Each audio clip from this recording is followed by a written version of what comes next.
আজ আমাদের বাল্টে মায়ের ভোগ। সকালবেলায় চলে গেছিলাম মায়ের প্রসাদ আনতে। প্রচণ্ড লাইন, তবু অনেক কষ্ট করে কুপন কেটে প্রসাদের জন্য লাইনে দাঁড়িয়ে আছি। প্রচুর পরিমাণে লাইন, প্রচুর ভিড়। বাড়ির জন্য দুটো প্রসাদ নিলাম, ভাত ভোগ, ক্ষীর ভোগ।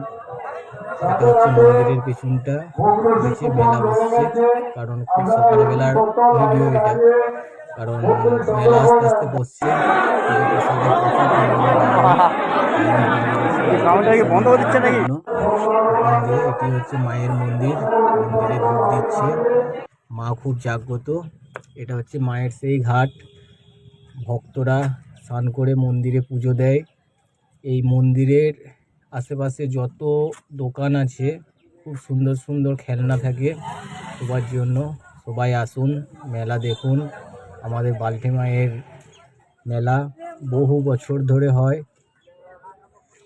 আর বাড়ি আসার সময় দেখলাম যে প্রসাদ বিতরণ করছে বসে। আমি তো বসে প্রসাদ খেতে খুবই ভালো লাগে, তাই আমিও নিয়ে নিলাম মায়ের প্রসাদ। লাইনে দাঁড়িয়ে আছে। বাড়ি আসার সময় দেখলাম পতিঙ্গা, ছোটোবেলায় দেখতাম, মেয়ের জন্য পতিঙ্গা কিনলাম। আর বাড়ি আসার জন্য গরম গরম জিলিপি কিনে আনলাম বাড়ির সবার জন্য। সবাই মেলা দেখুন, মেলাতে আসুন, আমাদের বাল্টের মেলা।